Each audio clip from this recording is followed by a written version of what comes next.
সুপ্রিয় দর্শক, স্বাগত জানাচ্ছি সম্পাদকীয়তে। আমি ওমর ফারুক। আমাদের আজকের বিষয় রক্তাক্ত লঙ্কা। আর এ নিয়ে আলোচনার জন্য আমাদের স্টুডিওতে উপস্থিত আছেন এয়ার কমোডোর ইসফাক ইলাহি চৌধুরী, নিরাপত্তা বিশ্লেষক, হুমায়ুন কবির, সাবেক রাষ্ট্রদূত ও সচিব, এবং অধ্যাপক doctor Zia Rahman, chairman, criminology বিভাগ, ঢাকা বিশ্ববিদ্যালয়। দর্শক, আপনারাও টেলিফোনে সরাসরি অংশ নিতে পারবেন। এজন্য টেলিভিশনের পর্দায় দেওয়া নম্বরে ফোন করতে হবে। এছাড়া ফেসবুক অথবা SMS এর মাধ্যমে আপনাদের মন্তব্য পাঠাতে পারবেন। আমরা আলোচনা শুরুর আগে শিরোনামগুলো দেখে আসছি। শ্রীলঙ্কায় নিহত শিশু জায়ানের লাশ আসছে বুধবার। সমবেদনা জানাতে শেখ সেলিমের বাসায় ভিড়। দেশে ফিরছেন আতঙ্কিত বাংলাদেশি পর্যটকরা। শ্রীলঙ্কায় সিরিজ বোমা হামলার দায় স্বীকার উগ্রপন্থী গোষ্ঠী জামাত আল তৌহিদের। আবারও হামলার আশঙ্কা, সারা দেশে জরুরি অবস্থা জারি।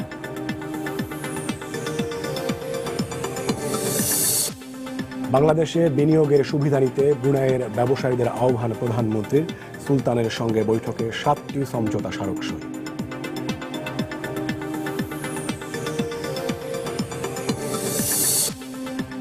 বাংলাদেশকে ব্যর্থ রাষ্ট্র করা বিএনপির উদ্দেশ্য, মন্তব্য 14 দলের।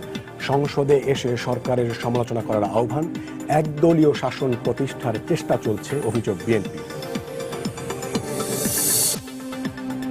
এবং বঙ্গমাতা অনূর্ধ্ব 19 গোল্ড কাপে দাপুটে সূচনা বাংলাদেশের। সংযুক্ত আরব আমিরাতকে 2-0 গোলে হারালো স্বাগতিকরা।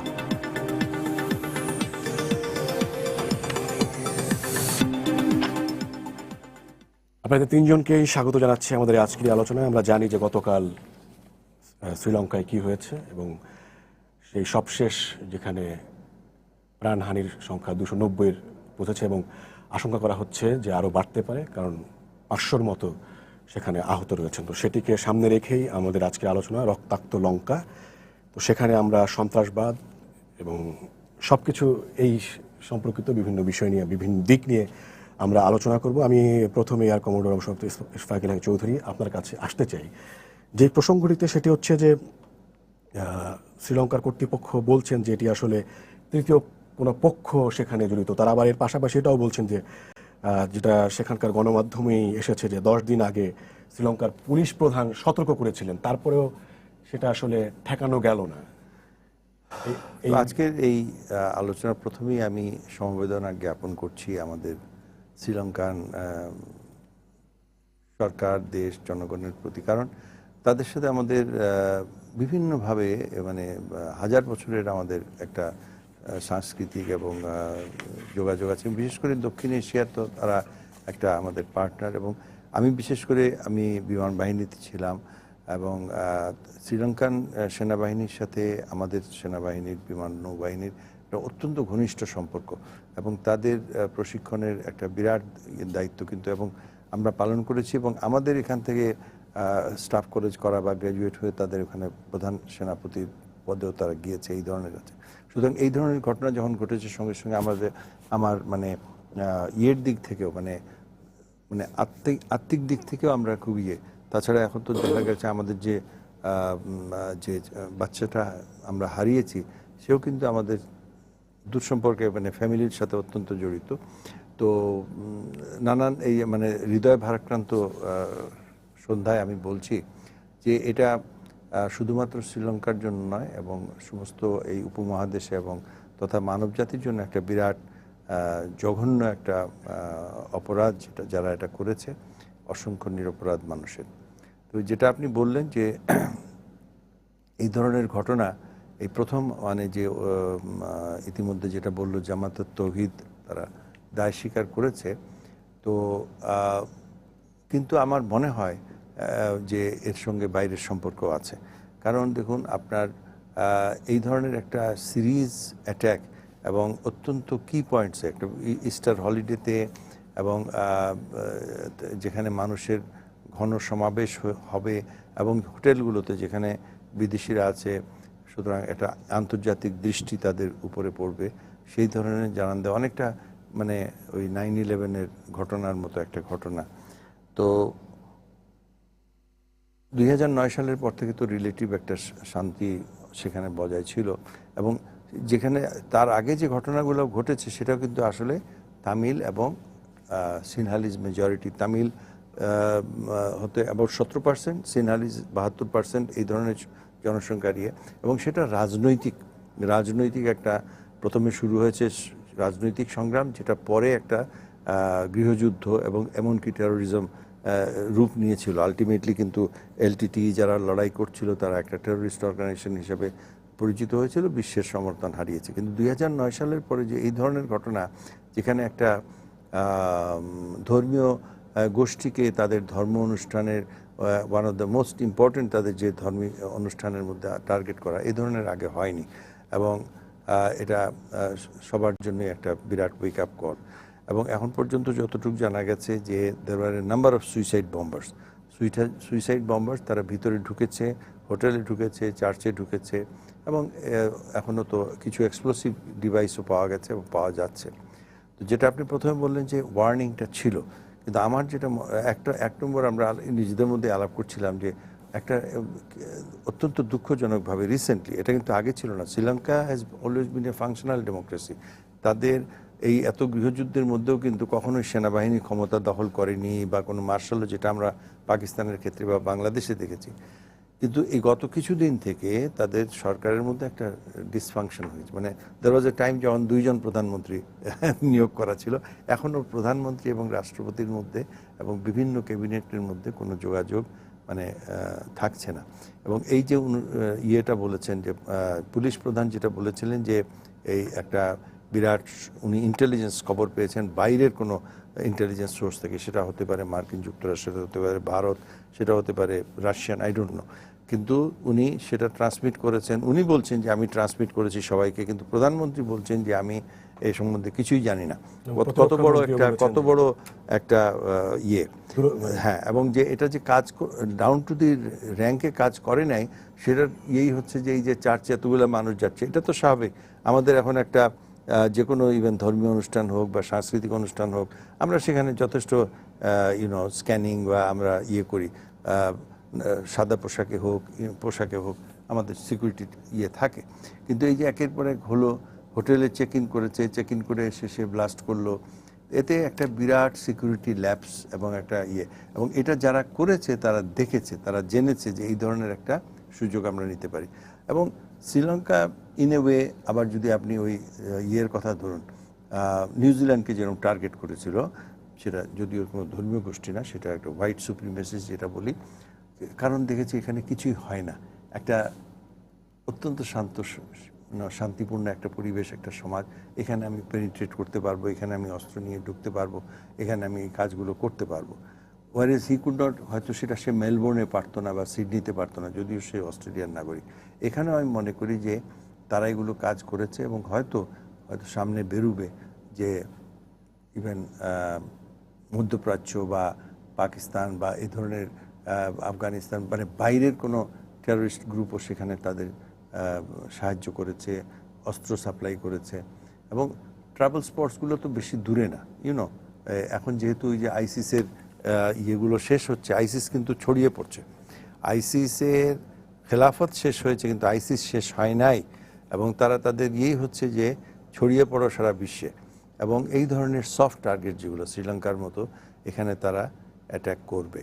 তো ইটস এন ইভলভিং, এখনও 24 ঘন্টা কত হলো, 48 ঘন্টাও হয়নি, এবং একের পর এক খবর আসছে, বেশ কিছু ধরাও পড়েছে, এবং কিছু সন্দেহ হতে পারে, সন্দেহের বছর কিছু হয়তো জেনুইন হবে, সেটা সামনের দিনগুলোতে আমরা জানবো। কিন্তু এখন পর্যন্ত যতটুকু আমার দৃঢ় বিশ্বাস যে ভিতরের সাহায্য আছে এবং বাইরের ইনপুটও আছে, এবং অস্ত্র এবং আপনার দেশীয় আন্তর্জাতিক চক্র এখানে আছে। আমি ওমর কবির স্যার আপনার কাছে আসতে চাই, সেটা হচ্ছে যে মানে আমরা শুরুতে যেটি বলছিলাম যে একদম নিরীহ মানুষরা সেখানে মানে হামলার শিকার হয়েছেন এবং শিকারে পরিণত হয়েছেন, এবং নৃশংস ঘটনা ঘটেছে, এবং একজন বাচ্চা যেটা আমাদের দেশে সেও ওখানে নিহত হয়েছে। এবং আমরা যদি দেখি যে মানে এই ধরনের হামলায় মানে কোনো ধরনের মানে যারা জঙ্গি আদর্শ নিয়ে মানে কাজ করেন, তারা তাদের কোনো অর্জন কিন্তু এখনো পর্যন্ত মানে দৃশ্যমান না, যে তারা এগুলি করে কিছু একটা অর্জন করেছে। তারপরেও কেন এগুলি চলছে, এবং সামাজিক বা গণভিত্তিও যে আছে এগুলোর, সেটাও দেখা যাচ্ছে না। তা আমরা নিজেরা সভ্য হওয়ার দাবি করছি, আমাদের দুনিয়া ছোট হয়ে আসছে, আমরা অনেক এগিয়ে যাওয়ার দাবি করছি, হ্যাঁ, আমরা অনেক গণতান্ত্রিক হওয়ার দাবি করছি, তারপরেও কেন এগুলি থামছে না? এবং তৃতীয় শক্তির যে কথা বলেছে তার আসলে এখানে স্বার্থটা কি এবং সেটা কেন শ্রীলঙ্কায়? ধন্যবাদ আপনাকে। আমিও ইশফাক এলাই ভাইয়ের সাথে কণ্ঠ মিলিয়ে বলবো যে যারা ক্ষতিগ্রস্ত হয়েছেন শ্রীলঙ্কার মানুষ অথবা পৃথিবীর অন্যান্য অঞ্চলের মানুষ, অনেক বিদেশিও ওখানে ছিলেন, তাদের সকলের প্রতি আমরা সমবেদনা জ্ঞাপন করছি। এবং এই ধরনের ঘটনা যারা ঘটিয়েছে তাদের সব তীব্র নিন্দা জানাচ্ছি। এবং আপনি যেমনটা বলছিলেন যে এতে করে কি উদ্দেশ্য সাধন হয় সেটা কিন্তু আমরা বুঝতে পারি না, কিন্তু যারা এই ধরনের ঘটনা বা নিন্দনীয় ঘটনার সাথে সম্পৃক্ত যারা এগুলি করেন, তারা হয়তো সেটা দিয়ে তারা কিছু একটা বলতে চাচ্ছেন, কিছু একটা তারা অর্জন করতে চাচ্ছেন। আপনি যেমনটা বলছিলেন যে আইসিস হয়তো এক সময়তে তারা একটা রাষ্ট্র তাদের মতো করে একটা সাজাবার চেষ্টা করেছিল। বিভিন্ন জায়গায় যে ঘটনাগুলো ঘটেছে এগুলি তো চলমান। তবে কেন ঘটনাগুলো ঘটছে সেগুলো নিয়ে কিন্তু গবেষণা যারা করেন তারা চেষ্টা করছেন বের করার। কারণ এই যে ঘটনাগুলোর মধ্য দিয়ে আপনি যেটা ইঙ্গিত করলেন যে দেখেন আপনি একেবারে নিরীহ মানুষরা মারা গেছে এবং অনেক শ্রীলঙ্কার বাইরের অনেক লোকও তো নিহত হয়েছে। আমাদের বাংলাদেশের যে শিশু ছেলেটি উনি এখন তার তো কোনো অপরাধ নেই এবং এই ধরনের নিরপরাধ মানুষ কিন্তু ক্ষতিগ্রস্ত হন। এখন এই বিষয়গুলো আমাদের জন্য যেটা চিন্তার কারণ সেটা হচ্ছে যে প্রতিরোধ করা যাচ্ছে না কেন। যেমন ধরেন আর্লি ওয়ার্নিং ছিল, তারা জানেন, শ্রীলঙ্কা সরকার জানেন না তেমনটা, কিন্তু এই ঘটনাটা জানবার পরেও কেন প্রতিরোধ গড়ে তোলা গেল না? এখন আমার ধারণা যে এটা আমার একেবারেই নিজের ধারণা, সেটা হচ্ছে দেখবেন আপনি যে সমাজগুলোতে সহিংসতা ভায়োলেন্স যেখানে বেশি হয় সেখানে কিন্তু এই সহিংসতা এই ধরনের কর্মকাণ্ডের জায়গা তৈরি করে রাখে। এবং শ্রীলঙ্কা যদি বলেন, শ্রীলঙ্কা কিন্তু গত প্রায় 40 বছর ধরে কিন্তু বিভিন্ন পর্যায়ে সহিংসতার মধ্য দিয়ে যাচ্ছে। গত 10 বছর বলতে পারেন যে আপেক্ষিকভাবে শান্তিপূর্ণ পরিবেশ বজায় ছিল, কিন্তু এর মধ্যেও কিন্তু সাম্প্রদায়িক সংঘাত হয়েছে বিভিন্নভাবে এবং সাম্প্রতিককালে আমরা রাজনৈতিক সংঘাতও দেখছি। কিন্তু তো কাজে যে কোনো যেটা মনে হয় এটা এর কোনো বৈজ্ঞানিক ভিত্তি বা এটা নিয়ে আপনাকে তথ্য পরিসংখ্যান দিয়ে বোঝানো যাবে না। আমার মনে হয় যেটা আমরা দেখছি যে এই সহিংসতা কিন্তু ছোট ছোট সহিংসতা, ছোট ছোট সংঘাতের পথ ধরেই কিন্তু আসে এবং সেই জায়গাটাকে তারা ব্যবহার করে এবং ব্যবহার করার মধ্য দিয়ে তারা মনে করে তারা তাদের লক্ষ্য অর্জনের জন্য এই কাজটা করছে। কিন্তু এতে করে আসলে তো লক্ষ্য অর্জিত হয় না। এখন ধরেন লক্ষ্য একটা হয় মেসেজ, যেমন এই ঘটনার মধ্য দিয়ে দেখেন আপনি যে কি কোঅর্ডিনেটেড একটা তারা 8টা জায়গাতে হামলা করেছে, ব্যাপক ক্ষতি হয়েছে, 290 জন মারা গেছে, 500-র উপরে মানুষ আহত হয়েছে এবং এর মধ্য দিয়ে কিন্তু তারা কিন্তু একটা ইম্প্যাক্ট তৈরি করতে পেরেছে। সেটা হচ্ছে যে আপনি যদি ধরেন ধর্মীয় অসহিষ্ণুতা, এবং ইতিমধ্যে কিন্তু যদিও শ্রীলঙ্কার মানুষ সবাই এখনও ঐক্যবদ্ধভাবে দাঁড়িয়ে আছে, সরকারও চেষ্টা করছে সকল সম্প্রদায়কে একসাথে করে ধরে রাখবার জন্য, কিন্তু তার মধ্যেও কিন্তু আপনি উত্তেজনার গন্ধ পাচ্ছেন, সাম্প্রদায়িক উত্তেজনার গন্ধ আসছে।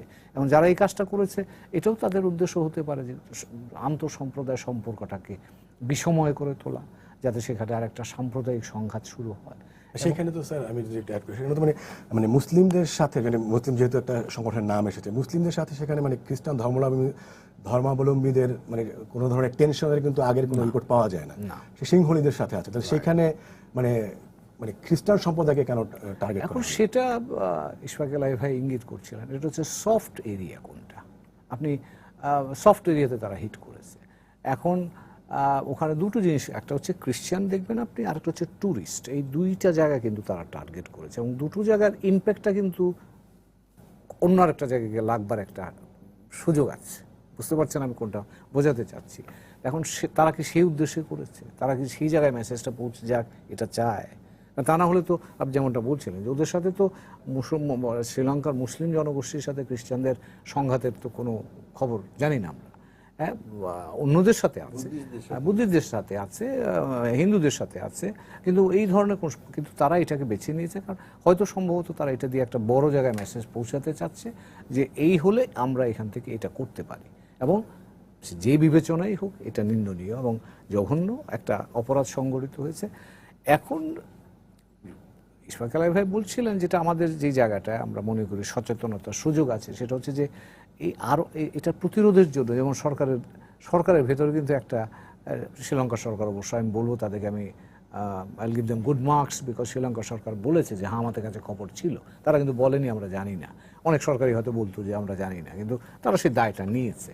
এখন যেটা দেখবার বিষয় সেটা হচ্ছে যে তারা এটাকে কিভাবে, তাদের ঘাটতিটা কী ছিল সেটা তারা কিভাবে চিহ্নিত করেন, তার পরবর্তীতে তারা এটাকে কিভাবে বস্তুনিষ্ঠভাবে এই সমস্যাটা সমাধানের জন্য উদ্যোগী হন, এটা গুরুত্বপূর্ণ। তার কারণ আমাদের দেশগুলোর জন্য যেটা শিক্ষা সেটা হচ্ছে যে আমরা সবাই কিন্তু কম বেশ দক্ষিণ এশিয়াতে আমরা 7-8টা রাষ্ট্র হলেও আমরা কিন্তু সবাই সবার সাথে অঙ্গাঙ্গিভাবে জড়িত। এই যে ধরেন ছোট জায়ান্ট যে ওখানে গিয়ে ইন্তেকাল করলো বা মারা গেল, তার আমাদের ঘরে এসে কিন্তু হাজির হয়েছে। সেটাই তো তার মানে এই ধরনের 8 বছরে একটা শিশুর জীবন শেষ হয়ে যাবে, এটা দেখেন আপনি এখানে আমরা এতে করে কিন্তু এফেক্টেড হচ্ছি। তো কাজেই এই ধরনের রোগ যদি আমি এটাকে রোগের সাথে যদি তুলনা করি, তাহলে এটা কিন্তু যে কাউকে টাচ করতে পারে, এবং সেই জন্যই আমাদের সকলেরই কিন্তু সতর্ক থাকা উচিত। এবং সেই ক্ষেত্রে সংঘাতের পথটা পরিহার করে কিভাবে সমন্বয়ের কাজটা করা যায়, এবং সেটা যদি করা যায় আমার ধারণা, তাহলে এই ধরনের প্রতিহিংসা পরায়ণতা থেকে আমরা হয়তো সমাজকে রক্ষা করব। আমি জিয়া রহমান স্যার আপনার কাছে আসতে চাই, সেটা হচ্ছে যে মানে আমরা মানে এই পর্যন্ত জানতে পেরেছি যতটুকু যে অন্তত 2 জন হচ্ছে আপনার আত্মঘাতী হয়েছে, অর্থাৎ মানে তারা তাদের আদর্শিকভাবে যে মগজ ধোলাইয়ের যেই কাজটা সেটা কিন্তু এখন কিন্তু আমি কোথায় দেখে আসলাম যে 8 জন পর্যন্ত মানে আত্মঘাতী, মানে হচ্ছে যে মানে ওই ধরনের মগজ ধোলাই কিন্তু সেখানে হচ্ছে। তার মানে হচ্ছে তারা ওইভাবে মানে রিক্রুটমেন্টগুলো চলছে আর কি। তো সেই জায়গাতে আমরা এত নিরীহ মানে লোকজন মারা যাচ্ছে সেটা বলছি, তারপরে হচ্ছে সামাজিক প্রতিরোধের কথা বলছি, কিন্তু এই দিক থেকে কিন্তু এই ধরনের যে রিক্রুটমেন্ট যে বন্ধ হচ্ছে না, সেটা তো এই ধরনের ঘটনায় আবার প্রমাণ করছে। কারণ হচ্ছে এটাকে বলা হচ্ছে দক্ষিণ এশিয়ার গত 1 দশকের সবচাইতে বড় সহিংসতার ঘটনা। তো সেইটা আসলে কতটুকু আমরা করতে পারছি? ধন্যবাদ। আমি আমার পূর্ববর্তী 2 জন আলোচকের মতোই এই নৃশংস ঘটনার নিন্দা জানাচ্ছি, এবং যারা মারা গিয়েছেন এবং যারা আহত হয়েছেন সবার প্রতি সমবেদনা। একটি ঘৃণ্য কাজ, এবং আমরা এটা বলেই যাব, আমাদের এটা বলা উচিত। আমি মনে করি ক্রাইম এগেনস্ট হিউম্যানিটি যদি বলি আমার ডিসিপ্লিনের জায়গা থেকে এটি সেটি। এবং আমি মনে করি যে আসলে গতকাল থেকে আমি আসলে শ্রীলঙ্কা নিয়ে একটু চেষ্টা করছিলাম পড়াশোনা করার। ভেরি ইন্টারেস্টিং যে শ্রীলঙ্কা নিয়ে এভাবে এত হাইলাইট হয়নি, যে এথনিসিটি, ক্রাইম, ভায়োলেন্স, এগুলো নিয়ে খুব বড় রকম মানে স্টাডি কিন্তু আমি দেখিনি। আমি এই ধরনের একটি সাবজেক্ট পড়াই, একটি কোর্স পড়াই, কিন্তু এটি কখনো কেস হিসেবে আসেনি, যেটা হুমায়ুন কবির সাহেব কিছুটা বলার চেষ্টা করেছেন। ভেরি ভেরি ট্রু আমি মনে করি। তো যেখানে আপনি প্রথমত ধরুন আপনি এটা যদি এলটিটি যারা দীর্ঘদিন এই সমস্ত অ্যাক্টিভিটিস মানে একেবারে সন্ত্রাসের সাথে জড়িত ছিল, তাদের আত্মমর্যাদার প্রশ্নেই বলছি। কিন্তু এটা যদি আপনি চিন্তা করেন, আপনি যদি মানে এটা একটা প্যাটার্ন যদি দাঁড় করাতে চান, আপনি দেখবেন যে তাদের যেই অ্যাক্টিভিটিসের সাথে কোনোভাবেই মিলে না। তারা বিজনেস হাব কিংবা গভর্নমেন্ট বিল্ডিং এগুলোর উপর তারা আক্রমণ করেছে। তারপরে যেটা আইএসএস এর ব্যাপারটা আসছে, আইএসএস এর ব্যাপারটা কিছুটা যায়, কারণ আমরা দেখি যে 2018 সালে আমরা ফিলিপিন্সের চার্চে হামলায় 12 জনকে হত্যা করা হয়। তারপরে আমরা এই বছর 2018 মেতে আমরা 2018 জানুয়ারিতে আমরা এই বছরের জানুয়ারিতে আমরা ফিলিপিন্সে দেখেছি, 2018 মেতে আমরা দেখেছি ইন্দোনেশিয়ায় চার্চেই হামলা হয়েছে, প্রায় 12 জনের মতো মারা গেছে। কিন্তু এটাকে আবার যদি ইসলামিক স্টেটের জায়গা থেকে বলেন, যেটা আমার কাছে মনে হয়েছে ইসলামিক স্টেট হয়তো শেষ হয়ে যায়নি, কিন্তু তাদের যে নেটওয়ার্ক, যে স্ট্রেংথ, সেটি কিন্তু মোরলেস খুবই দুর্বল হয়ে গেছে। এবং এই জায়গাটায় মানে ঠিক আমার কাছে আমি খুব বেশি এখন পর্যন্ত রসদ পাইনি যে ইসলামিক স্টেট এভাবে হামলা করবে। এটা হতে পারে, বাট এটা দেখা যায়। এবং এটা ক্রাইস্ট চার্চের একটা প্রতিক্রিয়া হিসেবে কেউ ব্যাখ্যা করার চেষ্টা করছেন। কিন্তু আমি আজকে নিউজিল্যান্ডের একজন সিকিউরিটি অ্যানালিস্টের লেখা পড়লাম, যিনি পল বুখানিন। তিনি বলছেন যে এটা আমরা সবাই এখানে বলেছি যে ম্যাগনিটিউড, যেভাবে যেই পরিকল্পনার মধ্যে ওয়েল প্ল্যান্ড, এবং এটা আপনি মানে অনেকটাই 1/11 হয়তো ম্যাগনিটিউডটা ওরকম না, 9/11 মতো, কিন্তু আসলে মানে পুরো পরিকল্পনাটা কিন্তু একই রকম, একই সাথে 8টি জায়গায় এবং যে সমস্ত জায়গায় হলি আর্টিজানের ইনসিডেন্টের সাথেও কিছুটা মিল আছে। তো এই ধরনের একটা অবস্থা থেকে মানে এটা মনে করার কোনো কারণ নাই যে 15ই মার্চের পরে এই পরিকল্পনাটা করা সম্ভব। তিনি উল্লেখ করেছেন যে এত ম্যাসিভ অ্যাটাকের জন্য আরো বড় প্রস্তুতি, আরো দীর্ঘ সময় ধরে এটা করা উচিত। তো সেটাও কিন্তু আসলে নেগেট করে দিতে হয়।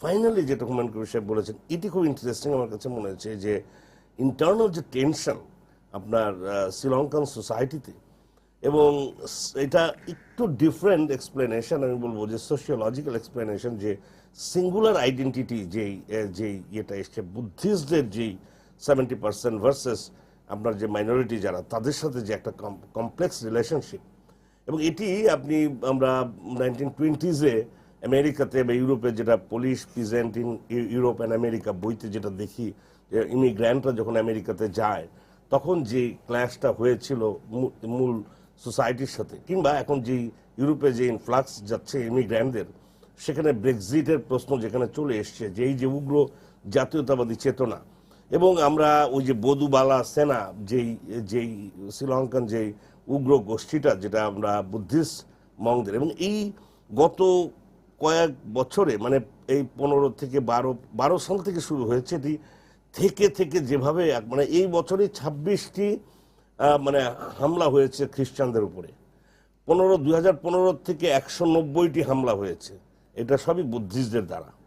তো কাজেই এবং এটা মুসলমানদেরও আমরা দেখেছি যে মুসলিম সমাজের যে একটি রিহ্যাবিলিটেশন প্রোগ্রাম যখন 2012-তে নেওয়া হয়েছে, সেখানেও বুদ্ধিস্ট যে এই সমস্ত উগ্রবাদী সংগঠন, আরো অনেকগুলো সংগঠন আছে, তারা বিভিন্নভাবে এই মুসলিমদের এগেনস্টে তারা ফেসবুক, টুইটার সমস্ত জায়গায় এবং তাদের আক্রমণ করে তাদেরকে নিগৃহীত করা, এই ধরনের ঘটনা কিন্তু ঘটেছে। মাত্র আপনি 8%, 9%, 12%, এই তো হিন্দু মুসলিম আর খ্রিস্টানের ভার্সেস 70%। এবং এটা খুবই ইন্টারেস্টিং যে আমরা এতদিন বৌদ্ধদের সম্পর্কে যেটা জানতাম, আমরা কিছুদিন আগে জেনেছি আমাদের পার্শ্ববর্তী মায়ানমারের জায়গা থেকে আর এখানে। তো আমার মনে হয়েছে এই সর্বশেষ জায়গাটায় যে এটাই বোধহয় হতে পারে একটা কারণ, যে এই ইন্টারনাল টেনশনকে পুঁজি করে এমন হতে পারে যে বুদ্ধিস্ট যেই মৌলবাদী সংগঠনগুলো আছে, আমরা মানে এই কারণে বলছি যে এটা পরিপূর্ণ ম্যাচিউর যেহেতু এখনো না, এটা কিন্তু বলা মুশকিল। সর্বশেষ যেটা আমার কাছে অ্যাজ এ সোশিওলজিস্ট আমার কাছে মনে হয়েছে, শ্রীলঙ্কার আপনি গত মানে এই 2010-এর পর থেকে আপনি যদি শ্রীলঙ্কান সোসাইটির দিকে তাকান, massive infrastructure development, massive foreign investment, এবং এখানে আমি জানি না এটা হতে পারে ইন্টারন্যাশনাল গ্লোবাল যে পলিটিক্স বা গ্লোবালাইজেশনের যে পলিটিক্স, নিও লিবারাল গ্লোবালাইজেশনের যে পলিটিক্স, সেখানেও তো আমরা এই যে মানে বিজনেস ইন্টারেস্টকে কেন্দ্র করে, এটি আমার একটা প্রশ্নবাদী চিহ্ন যে এখানে এই জিও পলিটিক্স কিংবা আপনার ইন্টারন্যাশনাল পলিটিক্সের বিজনেসের সাথে কতটুকু সামঞ্জস্য আছে। এখন এই জায়গাগুলো আমি বলছি যে এখনো যেহেতু আমাদের আলোচনার মধ্যে সীমাবদ্ধই থাকতে হচ্ছে, আমরা এগুলোকে হাইপোথেটিক্যাল জায়গা থেকেই আমরা দেখতে পাবো। তবে মুসলিমদের বিষয়টি যেটি এসছে, এই যে সংগঠন যেটি এসছে, সেই সংগঠনের ব্যাপারেও কিন্তু প্রশ্ন এসেছে, এটি খুবই খুবই সেই রকম বড় সংগঠন না, যে এই ধরনের আক্রমণ করার মতো ক্যাপাসিটি তাদের নাই। খুব কিছুদিন আগে এটি প্রতিষ্ঠিত হয়েছে, এবং তো এই সব কিছু মিলে আমার কাছে মনে হয়েছে যে এটি কমপ্লেক্স, এবং এই মুহূর্তে ঠিক হুট করে একটা বিশ্লেষণ মানে একটা কনক্লুশন টানাটা, বাট এই আলোচনাটা আমাদের চালিয়ে যেতে হবে এই স্বার্থে। আর আপনি যে কথাটি প্রথম উল্লেখ করেছেন, ভেরি ইন্টারেস্টিং, যে সিভিলাইজেশন, মানে সিগমন্ড ফ্রয়েড তো বহু আগে সিভিলাইজেশন অ্যান্ড ইটস ডিসকন্টেন্ট লিখে গিয়েছিলেন বহু আগে। আর মানে আপনি যখন ক্লাস ডিভাইডেড সোসাইটি, শ্রেণী বিভক্তি সমাজ যেদিক থেকে তৈরি হয়েছে, সেদিন থেকে মানুষের মধ্যে লোভ লালসা, এবং এটি এই যে আজকের বিশ্বায়নের কথা আমরা বলছি, সেই বিশ্বায়নের মধ্যে আমরা গ্লোবাল ভিলেজ, গ্লোবাল সিটি এ সমস্ত রেটরিক ব্যবহার করছি, কিন্তু এই গ্লোবাল সিটি, গ্লোবাল ভিলেজের নামে কিভাবে ধরেন আপনার মানুষের আইডেন্টিটি পাল্টে ফেলানো হচ্ছে, মানুষের একটা দেশকে পুরোপুরি ডিপেন্ডেন্ট করে ফেলা হচ্ছে, কিংবা একটা দেশকে আমি বলবো যে একেবারে নির্ভরশীল করে ফেলা হচ্ছে। তো এই ধরনের, এবং আরও এই যে ট্রান্সন্যাশনাল ক্রাইমগুলো যেগুলো হচ্ছে, তারপরে আপনার যে টেরোরিজমকেও তো আমরা বলছি এখন একটা, এই যে এর সাথে বিজনেস ইন্টারেস্ট, এগুলো অনেক বলা হয়েছে যে এই গ্লোবালাইজেশনের রাজনীতি, যেখানে বলা হচ্ছে যে এটা মানুষকে একত্র করবে গ্লোবাল ভিলেজের মতো, কিন্তু আসলে আলটিমেটলি আমাদের এই যে পুরো সারা পৃথিবীতে এ ধরনের বিদ্বেষ ছড়িয়ে দেওয়া হয়েছে সেটাও তো আছে। স্যার, আপনার কাছে আমি আবারও আসবো। ইলাহি স্যার, আপনার কাছে আমি আসতে চাই, সেটা হচ্ছে জিয়া রহমান স্যার একটু টাচ দিয়েছেন, আমি যদি আরেকটু জায়গায় আসি, সেটা হচ্ছে যে মানে অনেকে বলেন যে মানে উপনিবেশবাদ সাম্রাজ্যবাদের পরে এখন মানে সন্ত্রাসবাদ হচ্ছে এক ধরনের হাতিয়ার, সেটা হচ্ছে যে আধিপত্য বিস্তার এবং বাণিজ্যিক স্বার্থ, রাজনৈতিক স্বার্থ রক্ষা করার জন্য। তো এটাকে মানে যারা করেন তারা বোঝেন কিনা? হ্যাঁ, তবে আমি উনি যে এথনিসিটির যে কথাটা বললাম, এটা আমাদের মানে জনগণ, আমি যেহেতু Sri Lanka was not in the focus, আমরা কিন্তু পাকিস্তান, ভারত, 47 সাল, এই বাংলাদেশ, আমরা এগুলো নিয়ে কথা বলি। যদি শ্রীলঙ্কাতেও কিন্তু 1948 সালে যখন স্বাধীন হয় তখন থেকে কিন্তু প্রথম এক্সপেরিমেন্ট ছিল একটা সেকুলার ডেমোক্রেসি, এবং that's how it was build up. কিন্তু প্রথম সংঘর্ষ সেখানে শুরু হলো যখন সিনহালা ল্যাঙ্গুয়েজটাকে, সিংহালা ভাষাকে সবার উপরে চাপিয়ে দেওয়ার চেষ্টা করা হলো। তখন কিন্তু প্রথম প্রতিবাদ আসলো তামিলদের থেকে। তামিলরা কিন্তু এরা হচ্ছে সিনহালা, তারা মনে করে তারা আদিবাসী সেখানকার, এবং তামিলরা অনেক আসছে এই আপনার ওভার দি ইয়ার্স তামিলনাড়ু থেকে, তারা সেখানে আসছে, তাদের ভাষা আলাদা, কিন্তু শিক্ষা দীক্ষায় তারা এবং অনেকটা ব্রিটিশ প্যাট্রনেজে তারা কিন্তু সিনহালিসদের থেকে এগিয়ে ছিল, সুতরাং তারা এটাকে মানলো না। তারপরে আপনার তাদের জাতীয় সঙ্গীত চেঞ্জ করা হলো, তাদের বুদ্ধিস্ট ইয়েকে তাদের অফিসিয়াল ধর্ম ডিক্লেয়ার করা, এইভাবে একটা বুদ্ধিস্ট রাষ্ট্র হিসাবে তারা যতই গড়ে উঠতে থাকলো, বাকি মাইনরিটিস যারা, তারা কিন্তু মেইন স্ট্রিম থেকে আস্তে আস্তে সরে গেল। এবং প্রথম যুদ্ধটাই হলো তামিলদের সাথে, দীর্ঘদিন এবং অত্যন্ত রক্তক্ষয়ী যুদ্ধ, যার ফলে তামিলদের আলটিমেটলি তারা পরাজিত করে তাদেরকে এখন একই রাষ্ট্রে আছে। কিন্তু আমি এখনো মনে করি যে নেশন বিল্ডিং যেটা, সেটা সেখানে মানে এখনো অনেক দেরি, আমরা জানি না যে আবার ভবিষ্যতে কোনোদিন হতে পারে কিনা। মুসলমানদের কথা আসছে, আমি যেটা পড়লাম, মুসলমানরা ওখানে পূর্ব উপকূলে যেগুলো অধিকাংশই কিন্তু এই যে 1000 বছর ধরে যে তাদের ওমান, মাস্কাত, এদের সাথে তাদের একটা যোগাযোগ ছিল, ব্যবসায়ী বাণিজ্য যেত, সেই সিন্দাবাদের যে সরানদ্বীপ বলতো, বোধহয় সরানদ্বীপ শ্রীলঙ্কাকে বলতো আরবিতে, ওখান থেকে কন্টিনিউয়াস মাইগ্রেশন হয়েছে, এখানে অনেক সেটেল হয়েছে।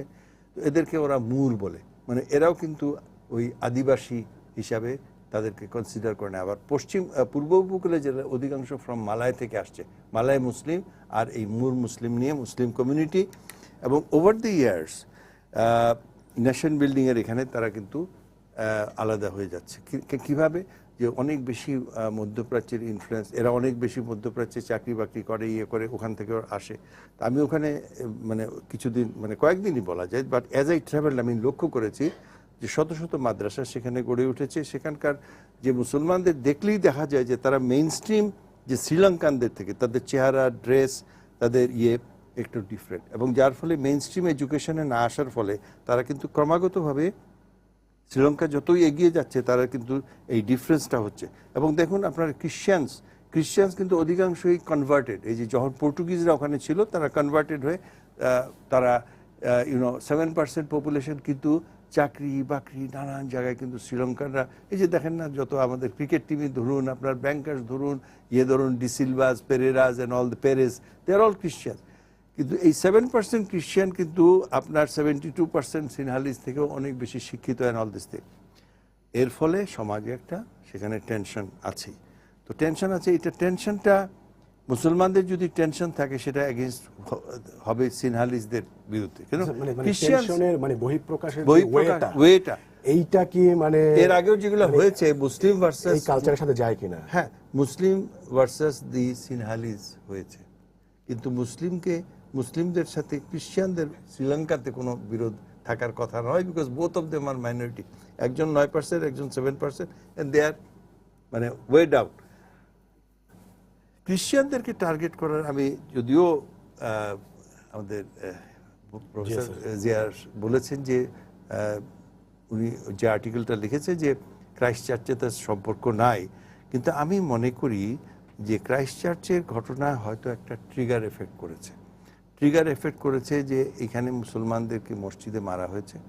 এখন নেক্সট ফাংশনটা আসছে তাদের, মানে আপনি যদি দেখেন একটা যে ইস্টার একসঙ্গে চার্চগুলোতে হামলা হয়েছে, তো তো যদিও হ্যাঁ, এটা এত বড় একটা মেসিভ আক্রমণ কি এত কম সময়ের মধ্যে সম্ভব, এটা হয়তো কঠিন হতে পারে। তবে যখন মানুষ ডেসপারেট হয়, যেমন ধরেন এই যে সুইসাইড বম্বিংগুলো হচ্ছে, এখানে হয়তো, কারণ আপনার নর্মাল ইয়েতে কি হয় যে আপনি অ্যাটাক করবেন, করে আপনি সরে আসবেন কিভাবে সেটার একটা প্ল্যানিং থাকে। But if it is a one way traffic, আপনি যাবেন, আপনি নিজেকে শেষ করে দিবেন, আপনি এটা করবেন, তখন কিন্তু হয়তো এটা হতে পারে। তো আমার মনে হয় যে এইটাকে উড়িয়ে দেওয়া যায় না যে ক্রাইস্ট চার্চের যে ঘটনা, যেখানে মুসলমান নামাজরত অবস্থায় মুসলমানদের উপর যে আক্রমণ হয়েছিল, সেটার সূত্র ধরে অ্যাজ এ প্রতিশোধ কোনো একটা মুসলিম সংগঠন, যার সাথে শ্রীলঙ্কার ওই যে যারা উগ্রবাদী সংগঠন গড়ে উঠছে, তাদের একটা যোগসাজশে এটা ঘটনাটা ঘটেছে। আর আপনার সেকেন্ড যে প্রশ্নটা ছিল সেটা আবার যদি রিপিট করেন। আমি একটু হারিয়ে ফেলেছি, আমি আবার আসছি আপনার আচ্ছা, কাছে। আমি ঠিক একটু আছে, ঠিক আছে। হুমায়ুন কবির স্যার আপনার কাছে আসতে চাই। যেটা হচ্ছে যে মানে ওইখানে যেই মানে ক্রাইস্ট চার্চের কথা বলা হলো, ক্রাইস্ট চার্চের কথা এবং কলম্বের কথা, অনেকে মানে সামাজিক যোগাযোগ মাধ্যমে অনেকে যারা লেখালেখি করেন তারা বলছেন যে মানে ক্রাইস্ট চার্চের পরে মানে মুসলিম যারা লেখালেখি করেন বা যারা প্রতিক্রিয়া দেখাচ্ছেন, মানে সামাজিক যোগাযোগ যারাই প্রতিক্রিয়া দেখিয়েছেন, যেই ধরনের বিশাল আকারে প্রতিক্রিয়া দেখা গেছে, ঘটনার পরে অত বিশাল আকারে দেখা যাচ্ছে না। এবং তারা সেই জায়গায় আফসোস করছেন যে আসলে মানে ধর্মীয়ভাবেই কি আমরা কি সবাইকে মানে ধর্মীয় পরিচয়টাকে বেশি বড় করে দেখছি, নাকি মানে সবাইকে মানুষ হিসেবে দেখতে ব্যর্থ হচ্ছি, এইটা গ্লোবালি একটা সমস্যা কিনা, সেটা তারা প্রশ্ন তুলছেন অনেকে। ধন্যবাদ আপনাকে। আসলে যেটা আপনি বলছেন, আপনি ঠিকই বলেছেন। যেমন ক্রাইস্টচার্চের ঘটনার পরে যখন নিউজিল্যান্ডের প্রধানমন্ত্রী একটা ঘোমটা দিয়ে একটা জায়গায় গিয়েছিলেন, তারপর অনেকগুলো কমেন্টস আমি দেখেছি। এখন যদি বলেন তাহলে মানে আমি যুক্তির খাতিরে বলছি, আপনি যে প্রশ্ন করলেন তার জবাব দেওয়ার প্রেক্ষাপট, এটা আমি বিশ্বাস করি না, কিন্তু আমার মনে হয় আর কি যে এটা একটা বিষয় দেখবার মতো। মুসলিম বিশ্ব কিন্তু এখন একটা আক্রমণের বা চাপের মুখে আছে বিভিন্ন কারণে। সেটা আপনি মধ্যপ্রাচ্য যদি বলেন, আপনি আফ্রিকাও যদি বলেন, ইউরোপে বলেন অভিবাসনের কারণে, মার্কিন যুক্তরাষ্ট্রে যদি বলেন এখন প্রেসিডেন্ট ট্রাম্পের পলিসির কারণে। এখন এই চাপের মুখে যখন মানুষ থাকে, তখন কিন্তু সে চেষ্টা করে তার আইডেন্টিটিটাকে তার সর্বনিম্ন বা প্রিমোর্ডিয়াল আইডেন্টিটি দিয়ে প্রকাশ করার জন্য। এবং এখানে কিন্তু ধর্ম, কিন্তু মনে রাখবেন, ধর্ম হচ্ছে আমার একেবারে বেসিক আইডেন্টিটি। কিন্তু মানে যার রাষ্ট্র নাই তার কাছেও ধর্ম আছে, কিন্তু খেয়াল করে দেখেন। এই রোহিঙ্গারা এসছে, তাদের রাষ্ট্র নাই কিন্তু তাদের ধর্ম আছে, কিন্তু দেখবেন সংস্কৃতি আছে কিন্তু তাদের সাথে, যেখানেই থাকুক। তো এই জিনিসগুলো মানুষের মৌলিক পরিচয়। এখন এই ক্রাইস্টচার্চের ঘটনার পরে যদি আপনি বলেন, এবং ক্রাইস্টচার্চের ঘটনাটা কিন্তু অনেক এই যে মুসলিম জনগোষ্ঠী, এটা উম্মা হিসেবে আমি চিহ্নিত করতে চাই না, আবার যারা নিজেদেরকে মনে করে যে আমরা একটা বড় চাপের মুখে আছি, সেখানে যখন দেখে যে একটা মানুষ আমার প্রতি সমবেদনা দেখাচ্ছে, তখন সেটাকে সে ব্যাখ্যা করার চেষ্টা করে তার মতো করে। এবং সেই জন্যই আমরা যেটা যেমনটা বলছিলেন যে নিউজিল্যান্ডের প্রধানমন্ত্রী যখন একটা মুসলমানের প্রতি সমবেদনা জানিয়েছেন, সারা পৃথিবীর সব আমি দেখেছি যে মানে মিলিয়নস অফ লোক কিন্তু এটাকে উত্তেজিত, মানে তারা অনুমোদন করেছে, তারা এটা তাদের ভালোবাসাটার সাথে একাত্মতা ঘোষণা করেছে। এখন একইভাবে যদি আপনি উল্টো দিকে যান, তাহলে সেটার থেকে কিন্তু যেটা ইশফাক এলাহি ভাই বললেন এখনই, যে আপনি এটাকে অন্যভাবে নেগেটিভলিও কিন্তু এটাকে ইন্টারপ্রেট করতে পারেন এবং তার থেকে অনুপ্রেরণা নিতে পারেন। এখন আমরা জানি না, কারণ এটা যেটা বলা হচ্ছে যে শ্রীলঙ্কার ঘটনাটা প্রথমে শ্রীলঙ্কান সরকার বলেছে যে এটা অভ্যন্তরীণ, এবং তারা যাদেরকে অ্যারেস্ট করেছে ইনিশিয়ালি, তার মধ্যে কিন্তু দেখা যাচ্ছে যে এই যে একটা অর্গানাইজেশন তৌহিদ জামিয়া, ওরা ওদের সংগঠনের কথা বলছে। কিন্তু একটু যদি বস্তুনিষ্ঠভাবে দেখি, তাহলে এই সংগঠনটা কত পুরনো, এই সংগঠনের আগের কাজের ক্ষমতা কতখানি, এবং এত বড় কোঅর্ডিনেটেড এতগুলো জায়গায় একই সাথে এইরকম একই সময়তে এই পরিমাণ ক্ষয়ক্ষতি করার জন্য কিন্তু একটা বড় প্ল্যানিং দরকার হয়, যেটা ইশফাক এলাহি ভাই বলছিলেন। এই প্ল্যানিংয়ের জন্য এরা এককভাবে পেরেছে নাকি তারা অন্যখান থেকে সাপোর্ট নিয়েছে, এগুলো এখন আমরা জানি না, আমরা স্পেকুলেট করছি।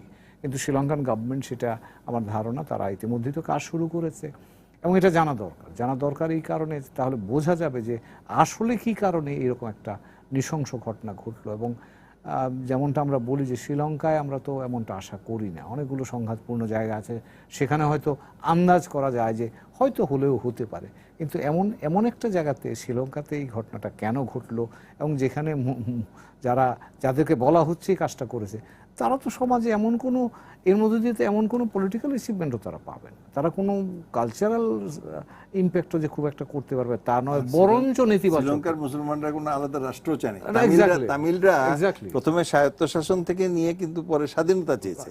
সেখানে ওখানে শ্রীলঙ্কার মুসলিমরা সেটা কি চায় অর্জন করবে এটা? এবং তাদের দুর্ভাগ্যজনক যেটা হলো, হ্যাঁ, বাটিকালোয়া অঞ্চলে, পূর্বাঞ্চলে মুসলিম জনগোষ্ঠী যারা, তারা উত্তরের সাথে সম্পৃক্ত থাকবার একটা প্রবণতা আছে, যেহেতু মাইনরিটি। কিন্তু এই ঘটনার ফলে কি তারা মনে করে যে তাদের সমর্থনে বা তাদের যুক্তির পক্ষে শ্রীলঙ্কার কোনো মানুষ বা অন্য সম্প্রদায়গুলো দাঁড়াবে? যদি সত্যি হয়ে থাকে এবং সত্যি সত্যি যদি এখানে এই ঘটনাটা বা এই মুসলিম জনগোষ্ঠীর বিরুদ্ধে যদি বলা হয়ে থাকে, তবে এখানে আমি একটা কথা বলে দিতে চাই। আজকে বিভিন্ন পত্রপত্রিকা, আমি শ্রীলঙ্কান পত্রপত্রিকা দেখেছি, ওখানে এই মুসলমান নেতৃবৃন্দ কিন্তু এই সংগঠনটা সম্পর্কে শ্রীলঙ্কার সরকারকে গত 3 বছর ধরে সতর্ক করছে যে এরা কিন্তু অপকর্ম করতে পারে। আমরা মুসলিম সংগঠন যারা আছে এবং ওদের শ্রীলঙ্কার মুসলমানদের একটা সংগঠন আছে, তারা বলেছে যে আমরা কিন্তু এর সাথে নাই এবং এরা এই ধরনের ঘটনা ঘটাতে পারে। এই সংগঠনটা, ইভেন আইসিসের জন্ম, কারা মদত দিচ্ছে, কোথা থেকে অস্ত্র আসছে, সেগুলো নিয়ে কিন্তু আন্তর্জাতিকভাবে প্রশ্ন আছে। মানে সেগুলো আসলে কারা কি স্বার্থে তাদেরকে জিয়ে রাখে, সেটা নিয়ে কিন্তু প্রশ্ন আছে, এবং সেটা কি আসলে আন্তর্জাতিকভাবে অ্যাড্রেস করা হয় কিনা? সেটা তো এখন ধরেন এগুলো অনেক থিওরি আছে, আমরা সেই জায়গায় যাব না। আমি শ্রীলঙ্কার পয়েন্ট অফ ভিউ থেকে বলবো যে শ্রীলঙ্কার মুসলিম কমিউনিটি শান্তিপূর্ণভাবে থাকতে চায়, তার প্রমাণ তারা দিয়েছে। তারা সরকারকেই সরকারকে সতর্ক করেছে যে এই ধরনের সংগঠন কেউ এই উগ্রপন্থার দিকে যেতে চায়। কাজেই শ্রীলঙ্কার মুসলিম জনগোষ্ঠী কিন্তু এর সাথে জড়িত না এবং এতে তাদের কোনো লাভও নাই। তো কাজেই এই জায়গাটা আমাদের, কিন্তু দুর্ভাগ্য হবে এখন যদি এটা কোনোভাবে প্রমাণিত, এই সংগঠনটা পাবলিক পারসেপশন এই দিক থেকে মুসলমানরা ক্ষতিগ্রস্ত হবে, যে মুসলমানরা তাদেরকে ব্র্যান্ডিং করার চেষ্টা করবে নেতিবাচকভাবে। কাজে এই ধরনের এখন মানে আমরা এমন একটা ঘূর্ণিপাকের মধ্যে পড়ে আছি, এটা বাউন্সিং এফেক্ট বলতে পারেন আপনি। একটা দেশে একটা ঘটনা ঘটছে, সেটা আরেক দেশের মানুষজনকে উত্তেজিত করছে, কাউকে সন্ত্রাসবাদী জায়গায় নিয়ে যাচ্ছে, এবং সেই কারণেই এই সমস্যাটা শুধু দেশীয় সমস্যা না, কোনো একটা দেশের নয়, এর একটা বৈশ্বিক চরিত্র আছে। আবার এই বৈশ্বিক চেহারা থেকে কিন্তু এই দেশীয় উগ্রবাদীরা, আমি যদি বলি, তারাও মানে তাদের অনুপ্রেরণা নিয়ে থাকে। কাজে এটা একটা বড় বৈশ্বিক সমস্যা। জিয়ারহমান স্যার, আমি আপনার কাছে আসতে চাই, সেটা হচ্ছে যে স্যার যেটি বলছিলেন, মানে শ্রীলঙ্কার যারা মুসলিম ধর্মের যারা আপনার নেতৃস্থানীয় ধর্মীয় লোক বা মুসলিম সমাজের লোক, তারা সতর্ক করেছেন। এর পাশাপাশি আমি যে প্রশ্ন আপনাকে রাখতে চাই সেটা হচ্ছে, আমরা সবসময় বলে থাকি যে মানে সন্ত্রাসীর কোনো ধর্ম নেই বা সন্ত্রাসবাদীর কোনো ধর্ম নেই, জঙ্গির কোনো ধর্ম নেই, কিন্তু আমরা দেখি মানে যাদের নামে এইটা করা হচ্ছে তারা আসলে একটা ধর্মের নামেই সেটা করছেন, যারা আক্রান্ত হচ্ছেন এবং তারা কোনো না কোনো একটা ধর্মের হওয়ার কারণেই হচ্ছেন। এবং সেই জায়গাটা থেকে আপনার মনে হয় কিনা, সেটা হোক মানে যেই কোনো ধর্মেরই হোক, ধর্মের যারা গুরুজন আছেন বা নেতৃত্ব যারা দিচ্ছেন, ধর্মবেত্তা আছেন, তারা কি আসলে অতটুকু দায়িত্ব নিয়ে আসলে এইটার সামাজিকভাবে বা ধর্মীয়ভাবে সেটা মোকাবেলা করার জন্য তাদেরকে কি ততটুকু তৎপর মনে হয়? সেটা বাংলাদেশে বলেন, শ্রীলঙ্কায় বলেন বা আন্তর্জাতিকভাবে বলেন, ভারতেই বলে। এখন ধরেন ধর্ম নিয়ে আলোচনা করতে গেলে তো বিপদও আছে। আপনি বাংলাদেশেও ধর্মীয় যারা গুরুরা তাদের দায়িত্ব পালন করছেন কিনা? না, অফকোর্স নট, এটা তো বলা যাবে চেষ্টা। সাধারণ মানুষ মানে এটা হচ্ছে যে বিষয়টি এরকম, ধর্ম নিয়ে যারা রাজনীতি করছেন, তারা খুবই হচ্ছে পাওয়ারফুল লোকজন, তাদের নানা রকম ইন্টারেস্ট আছে, ভার্সেস আপনি যখন যেই কথাটি বলছেন এটি হচ্ছে সাধারণ মানুষের। তো সাধারণ মানুষ যারা এমপাওয়ার্ড না, যারা ধর্মকে তারা সামাজিক নিয়ন্ত্রণের একটা বাহন মনে করতে পারে কিংবা তাদের বিশ্বাসের একটা প্ল্যাটফর্ম মনে করতে পারে, এর চেয়ে বেশি তারা ধর্ম থেকে অন্য কিছু আশা করে না। কিন্তু যারাই এটাকে মানে পৃথিবীর ইতিহাসটাই তো এরকম, ধর্মকে ব্যবহার, এই কার্ল মার্কস এই জন্যই বলেছেন religion is the opium of মাসেস। এখন কথা হচ্ছে আমি বিশ্বাস করি বা না করি ভিন্ন জিনিস। একজন বিখ্যাত লোক যখন তার এই অবজারভেশনটা দেন, মানে কি আমাদের এই যে রায়টগুলো বিভিন্ন সময় আমরা দেখেছি হতে, এগুলো তো মিথ্যা না। তো কাজেই ডেফিনেটলি আমরা যারা আপনি বলছেন যে প্রতিরোধ করার মতো জায়গায় যারা থাকা উচিত ছিল, ধর্মীয় লিডার যাদেরকে আমরা বলি, তারাও কোনো না কোনোভাবে এর সাথে যুক্ত হয়ে যায় প্রতিটি দেশে। আপনি ইন্টারনালি বলেন এক্সটার্নালি বলেন, বিশ্বের সমস্ত জায়গায় বলেন, আপনি দেখবেন যে তারা কোনো না কোনোভাবে ইন্টারন্যাশনাল পলিটিক্স বলেন, ন্যাশনাল পলিটিক্স বলেন, এগুলোর মধ্যে তারা, এবং এই যে এটার মধ্যেই ধর্মের মাদকতা, মানে আমি বলছি সাধারণ মানুষের জন্য ধর্ম এক, আর এই ধর্ম ব্যবসায়ীদের জন্য মানে ধর্মটা আর এক। তো কাজেই ওই ধর্ম ব্যবসায়ীদের কারণেই আপনি দেখবেন যে বিভিন্ন জায়গায়, এটা ইন্টারন্যাশনাল ধর্ম ব্যবসায়ী হতে পারে, লোকাল বা ন্যাশনাল ধর্ম ব্যবসায়ী হতে পারে, আলটিমেটলি আপনি দেখবেন যে তাদের কারণে এগুলো হচ্ছে। ডেফিনেটলি তার উপরে আরও যে নেটওয়ার্ক, আমরা যদি চেইন অফ মানে কমান্ড যদি দেখি, তাহলে দেখা যাবে আরও নানা রকম, যেটা আপনিও কিছুটা বলেছেন, আমি কিছুটা বলার চেষ্টা করেছি, সেই আলোচনা তো এখানে আমরা করে শেষ করতে পারবো না। তবে একটা জিনিস আমার কাছে খুব ইন্টারেস্টিং মনে হয়েছে, দেখেন যে সাধারণত আমরা দেখি ইন্টেলিজেন্স ফেলিওর, যে এটা হয়তো ইন্টেলিজেন্স জানে না, আমরা অনেক ঘটনা বিশ্বের জানি, কিন্তু এটি ভেরি ইন্টারেস্টিং লেগেছে আমার কাছে, যে তাদের খুব স্পেসিফিক, আমরা এখন পর্যন্ত আমি জানি না এটা কতটুকু সত্য, এটাও ভয়ের ব্যাপার যে আসলে এই নিউজগুলো কি সত্য কিনা। তারা একদম বলা হয়েছে 10 দিন আগে এই অ্যালার্টটা দেওয়া হয়েছে, এবং এটি পার্শ্ববর্তী একটি দেশের ইন্টেলিজেন্স এজেন্সি তারা দিয়েছেন, এবং এটা একেবারে স্পেসিফিক, চার্চে আক্রমণ হবে এবং ভারতীয় হাই কমিশনে আক্রমণ হতে পারে, এই ধরনের কথা এসছে। তারপরেও কেন কোনো শ্রীলঙ্কান গভর্নমেন্ট ব্যবস্থা নিল না, এটি একটি $1 মিলিয়ন কোয়েশ্চেন আমার কাছে লাগে। আমরা ইন্টেলিজেন্স ফেইলিওর বলতে পারি যদি আপনি কোনো কারণে ইন্টেলিজেন্স এটা এজেন্সি হয়তো এটা জানলো না সেই কারণে, কিন্তু জানার পরেও এই ব্যবস্থাটা কেন নিল না, আমি এটা আমি আমি আমি আমার মাথায় আসছে না। যে কথাটি আপনি বলছিলেন যে ক্রাইস্ট চার্চের, আমি একটু জাস্ট উল্লেখ করছি যে মানে ডেফিনেটলি আমি মনে করি যে যে আপনার যে রেজিম আছে সেই রেজিমে কিন্তু ডিসকোর্সটা তৈরি করে। এখন ওই যে ওখানকার মানে নিউজিল্যান্ডের যে প্রধানমন্ত্রী, তিনি যেই বিষয়টাকে এবং তার যে পুরো পরিষদ যেভাবে জিনিসটি দেখেছেন, রিয়্যাক্ট করেছেন, এবং যেই ধরনের জেস্টার তিনি দেখিয়েছেন, তার ফলে কিন্তু পুরো জিনিসটা এইভাবে সারফেসে চলে এসছে। এটি কিন্তু এই ক্ষেত্রে এটা হওয়ার কারণ এটাই না যে আপনি এখানে এর ভেতর থেকে আমরা এ ধরনের কোনো ধরনের খুব এ ধরনের বড় রিয়াকশন, পজিটিভ রিয়াকশন আমি যেটা বলছি, সেটা আমরা এখনো দেখিনি। এটা নানা কারণ হতে পারে, যেহেতু কিছুটা এম্বার্গো আছে সোশ্যাল মিডিয়ার উপরে, আমরা কতটুকু আমাদের কাছে পুরোপুরি আসছে সেটা জানি না। আর একটা খুবই ইম্পর্টেন্ট বিষয় দেখেন, শ্রীলঙ্কার যেটা ইশফাক আলী চৌধুরী সাহেব বলেছিলেন, আমরাও পলিটিক্যাল সোশিওলজিতে বলি যে একটা বড় কারণ তৃতীয় বিশ্বের দেশগুলোতে এই political institution, political culture develop না করা। বাট ভেরি ইন্টারেস্টিং, আপনি এই অধিকাংশ দেশেই কিন্তু আপনি দেখবেন উপনিবেশিকোত্তর দেশগুলোতে মিলিটারি ইন্টারভেনশন হয়, এবং তার ফলে পলিটিক্যাল ইনস্টিটিউশনগুলো বাংলাদেশে হয়েছে, পাকিস্তানে, এবং এটা ভারতে হয়নি বলে ভারতের গণতন্ত্রের এত বিউটি, আমরা সবসময় তাকে উদাহরণ দিই। শ্রীলঙ্কার ক্ষেত্রে দেখেন মিলিটারি ইন্টারভেনশন হয়নি, কিন্তু দুর্ভাগ্যক্রমে তাদের যে পলিটিক্যাল টেনশনটা আছে, এটিও কিন্তু একটি নতুন করে ভাববার বিষয় যে এর মধ্যে এর সাথে কোনো সংযোগ আছে কিনা। কারণ আমরা যে অবস্থা শ্রীলঙ্কা দেখেছি, এই যে বুদ্ধিস্ট 70% জনগণকে কেন্দ্র করে রাজনীতি, বা মাইনরিটিকে কেন্দ্র করে, মুসলিম মাইনরিটি কেন্দ্র করেও কিন্তু রাজনীতি শ্রীলঙ্কার মধ্যে একটি বড় বিষয়। তো এই জাতীয় জিনিসগুলো কিন্তু আমার মনে হয় যে এগুলো ধর্তব্যের মধ্যে আনা প্রয়োজন। সর্বশেষ আমার কাছে মনে হয়েছে যে আলটিমেটলি আমরা হয়তো এই মুহূর্তে এটার একটা রিজনটা স্পষ্ট করতে পারছি না। আমি ব্যক্তিগতভাবে মনে করি এত বড় ঘটনা, এত প্ল্যান্ড ওয়েতে ঘটনার পেছনে ডেফিনেটলি আমরা তো এটা খুব মানে খুব নাইভ ওয়েতে যদি আমরা বলি যে এটা হোম গ্রোন, ইন্টারন্যাশনাল দুটো সংমিশ্রণ, এটা সংমিশ্রণ না হলে তো হয় না। কিন্তু আমার কাছে মনে হয়েছে ইন্টারন্যাশনাল নেটওয়ার্কের একটা শক্তিশালী ভূমিকা এখানে ছিল বলেই এ ধরনের ঘটনা ঘটেছে। শুধুমাত্র এই ইন্টারনাল টেনশনটাকে পুঁজি করেছে, কিন্তু এর পেছনে কোনো বড় ধরনের বার্তা দেওয়ার কারণে আমি বলবো যে ইন্টারন্যাশনাল নেটওয়ার্ক। আমি তৌফিক আলী স্যার আপনার কাছে আসতে চাই, সেটা হচ্ছে যে মানে অনেকেই বলছেন যেটা আসলে মানে মানে ভূ রাজনীতির একটা প্রভাব ওখানে আছে, আপনার কি মনে হয়? তা তো বটেই, কারণ এই যে কথাগুলো উঠলো, ধর্মকে ব্যবহার করে রাজনীতি করা, ধর্মের ব্যবসা। আমরা এই এলাকায় কিন্তু আমাদের দক্ষিণ এশিয়ার যদি আমি ইতিহাস দেখি, আমরা শ্রীলঙ্কাতে যে কথা বললাম যে ধর্মীয় উগ্রবাদ, সেটা বেস করে যে মেজরিটেরিয়ান রুল, যে আমি সিনহালিজ, আমি বুদ্ধিস্ট, আমি এই দেশের আইন কানুন আমি আমার দ্বারা হবে, এই চিন্তাধারা কিন্তু আজকে শ্রীলঙ্কাকে একটা বিরাট বিপদের মুখে ফেলেছে। পাকিস্তানে আমরা ধর্মের ব্যবহার দেখেছি।